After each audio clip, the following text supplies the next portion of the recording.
Usually, when amusement park ride accidents occur, it's not hard to know where the blame would fall. Time and time again, we've seen the greed and negligence of mega theme park operators come into play when they skimp on ride inspections, only shell out money for cheap equipment, and fail to properly train their employees. When these things happen, it's easy to rightly point fingers at those responsible, those with the money and power to have stopped such horrible situations, but didn't. We condemn them and hope that the victims get justice. However, once in a while, the odd case comes along that leaves us conflicted. What happens when we're not exactly sure how the accident occurred? What happens when it's hard to place the blame on just one person? What happens when both the victim and park officials can't decide how the victim got hurt in the first place?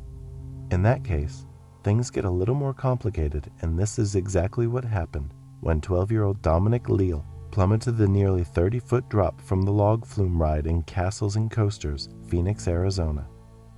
Once, it would have been clear that the blame lay with the park and that they would be fully responsible for the near-fatal injuries he sustained.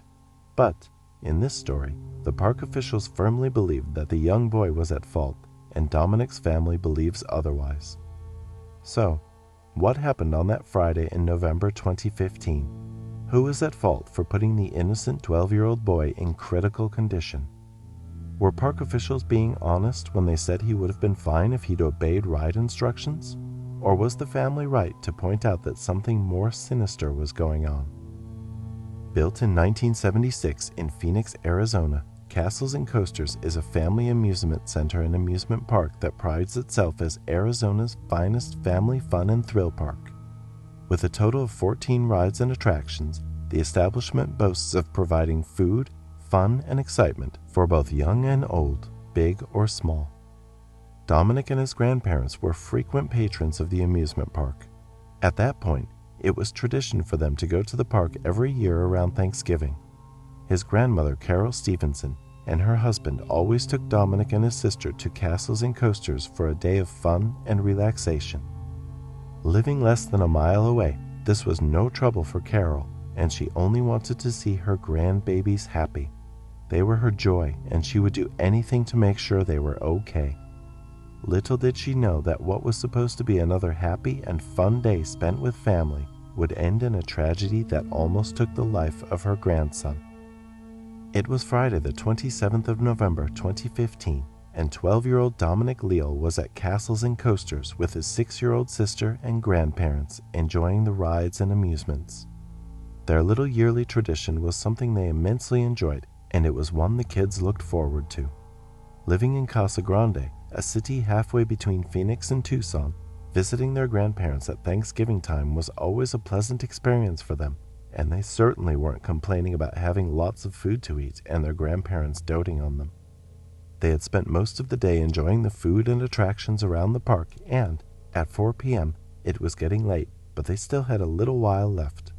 Dominick's sister decided that she wanted to get on the water-themed roller coaster Splashdown, a log flume ride located in the park. For context, log flumes are amusement rides consisting of a water flume and hollow logs that serve as boats. Passengers sit in the logs and are propelled along the flume by the flow of water. The logs and the structure of the ride might take on different designs, but the ride works the same way. They usually end with a rapid descent into a body of water where the patrons are treated to a large splash. Depending on how many peaks a ride has, this could happen multiple times.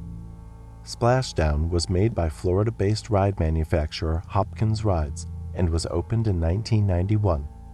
Themed around a logging expedition through Polynesia, the colorful ride features 2 drops and is known for being somewhat of a magical experience. The ride begins with the boats disembarking through a logging town, a pickup station with buildings such as banks or other stores. Moving through a tunnel with waterfalls and small geysers decorating the outside, the boats then climb a small hill, then splash down, only to pass 2 realistic sculptures of African elephants that squirt water just above riders' heads. The logs finally pass a Polynesian village, small gardens, and fountains before going up the largest, most notable hill, doing a U-turn, and taking its plunge. Knowing this, it's easy to see why the young girl was excited to get on the ride. The grand statues, water jets, and exciting loading bay were enough to sway an average park enjoyer into getting on. Her somewhat exhausted grandparents were already ready to suggest that they go home for the day, but they didn't want to leave her heartbroken. The ride was high-paced, and they just weren't into that. Not to mention, it was impossible to walk away from the ride without being completely soaked. Luckily, Dominick spoke up. He would get on the ride with his sister. The two children both made their way to the logging station and took their seats on the ride. They stuck together, sitting beside each other. The ride began, and it was running smoothly as it usually did. No one suspected that, in only a few moments, something horrific would occur. The children and other passengers went through the tunnels with no hassle, and the splash of the first small drop occurred without incident. However, on reaching the last and biggest drop, Dominick began to panic. His grandmother, who was watching the ride move from the sidelines, says he began to yell that he was sliding right before he fell the 30-foot drop, hitting his head on the way down. However, park officials have a conflicting story.